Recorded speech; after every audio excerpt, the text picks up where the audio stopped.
Some of these challenges flow from poverty, underdevelopment, and conflicts.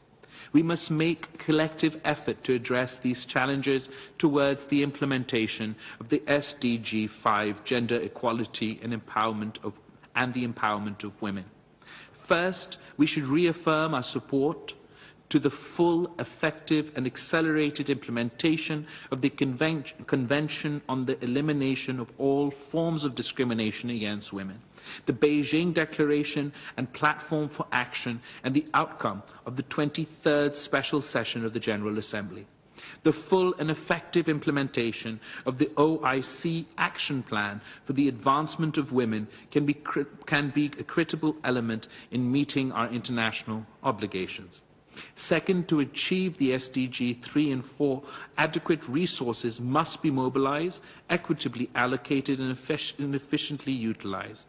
Financing is critical to overcoming the crisis in health and education, in particular to bridge the knowledge gap and the digital divide, and to harness the potential of technologies for all Muslim women and girls.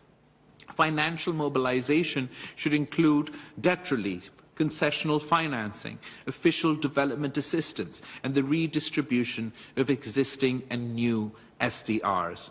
Third, international partners, including international organizations, international financial institutions, and the private sector, should promote sustained gender-responsive, community-driven approaches for women's economic inclusion and participation, including support for social protection systems and assistance to governments for gender-sensitive and gender-responsive budgeting.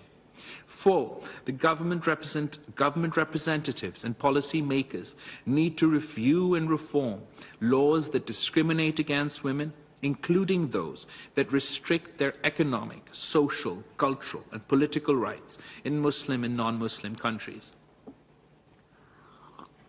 This includes laws that restricts women's access to inheritance, property, and credit, as well as those that limit their ability to participate in the labor force. To create an inclusive societies, it is essential to encourage women's economic empowerment through access to credit, financial services, and entrepreneurship opportunities. This can be achieved through policies that support women-owned businesses and provide incentives for the private sector to invest in women-led ventures. Fifth, ongoing conflicts, including the situations of occupation, are destroying the lives of millions of Muslim women and girls. OIC member states